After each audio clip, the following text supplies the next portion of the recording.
পর্যন্ত আমি নবী মুহাম্মদুর রাসূলুল্লাহ সাল্লাল্লাহু আলাইহি ওয়াসাল্লামকে তার জানের চাইতেও বেশি ভালোবাসতে পারবে না।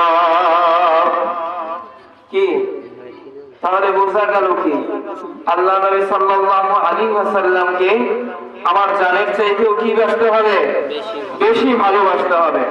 এখন মুখে মুখে বললাম যে আমি ভালোবাসি, আমি মহব্বত করি, আমি সব করি,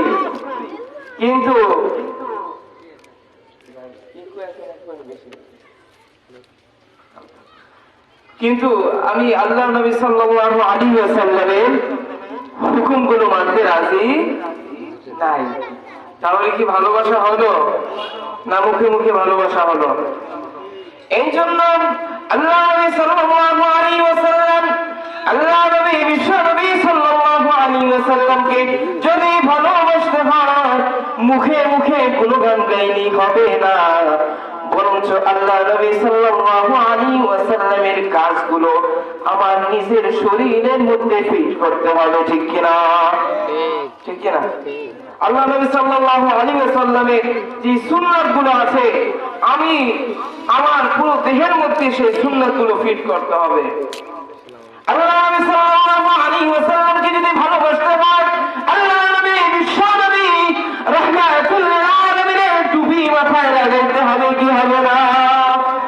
কি আলাইহি ওয়াসাল্লামকে মায়ের চাইতে বাবার চাইতে অর্থাৎ এই দুনিয়ার মধ্যে যা কিছু আছে সব চাইতে আল্লাহ নবী সাল্লাল্লাহু আলাইহি ওয়াসাল্লাম যিনি না হলে দুনিয়া হতেন না, যিনি না হলে আসমান হতেন না, যিনি না হলে আপনি হতেন না, যিনি না হলে আমি হতাম না, সেই আল্লাহ নবী সাল্লাল্লাহু আলাইহি ওয়াসাল্লামকে ভালোবাসা হবে না। এই জন্য আবার মায়ের সাথে কেউ বেয়াদবি করেন না যে মায়ের থেকেও বেশি ভালোবাসতে হবে। আল্লাহ নবী সাল্লাল্লাহু আলাইহি ওয়াসাল্লামকে তো ভালোবাসবই, কিন্তু মায়ের সাথে বেয়াদবি করা যাবে? মায়ের সাথে বেয়াদবি করা যাবে? সাহাবায়ে কেরাম রাদিয়াল্লাহু তাআলা আনহুম এরকম অনেক ওয়াকিয়া আছে, অনেক কাহিনী আছে যে মায়ের সাথে বেয়াদবি করার কারণে, মায়ের সাথে খারাপ আচরণের কারণে তার মুখ থেকে কালিমাই উচ্চারণ হচ্ছিল না। অনেক ঘটনা আছে। আল্লাহ নবীর সাহাবী হযরত আবু আলকামা রাদিয়াল্লাহু তাআলা আনহু মৃত্যুর সময় জবান থেকে কালিমা উচ্চারণ হচ্ছিল না। সাহাবায়ে কেরাম আল্লাহ নবী সাল্লাল্লাহু আলাইহি ওয়াসাল্লামের কাছে এসে বললেন, ইয়া রাসূলুল্লাহ, ইয়া হাবিবাল্লাহ, আপনার সাহাবী আবু আলকামা রাদিয়াল্লাহু তাআলা আনহু মৃত্যু শয্যায় শায়িত হয়ে আছে, কিন্তু আপনার নবীর সাহাবী আবু আলকামা রাদিয়াল্লাহু তাআলা আনহুর মুখ থেকে কালিমা উচ্চারণ হচ্ছে না।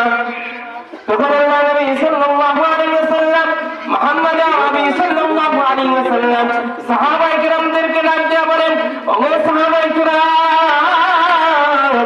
শুনো শুনো শুনো শুনো, আবু আলকামার বাড়িতে গিয়ে দেখো আবু আলকামার বাবা বেঁচে আছে কিনা, আবু আলকামার বাবা বেঁচে আছে কিনা, আবু আলকামার মা বেঁচে আছে কিনা।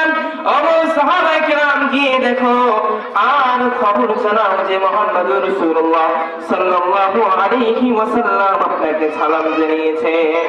সাহাবায়ে কেরাম রাদিয়াল্লাহু তাআলা আনহুম আবু আলকামার বাড়িতে গেলেন। আবু আলকামার বাড়িতে গিয়ে দেখেন আবু আলকামার বাবা বেঁচে নাই, তবে আবু আলকামা রাদিয়াল্লাহু তাআলা আনহুর মা বেঁচে আছে। আল্লাহ নবী সাল্লাল্লাহু আলাইহি ওয়াসাল্লামকে ডাক দিলেন, ইয়া রাসূলুল্লাহ, ইয়া হাবিবাল্লাহ, আবু আলকামা রাদিয়াল্লাহু তাআলা আনহুর বাবা বেঁচে নাই, তবে আবু আলকামা রাদিয়াল্লাহু তাআলা আনহুর মা বেঁচে আছে। আল্লাহ নবী সাল্লাল্লাহু আলাইহি ওয়াসাল্লাম সাহাবায়ে কেরামদেরকে ডাক দিলেন, ওগো সাহাবায়ে কেরাম শুনো, আবু আলকামা রাদিয়াল্লাহু তাআলা আনহুর মাকে আমার কাছে সালাম জানাও।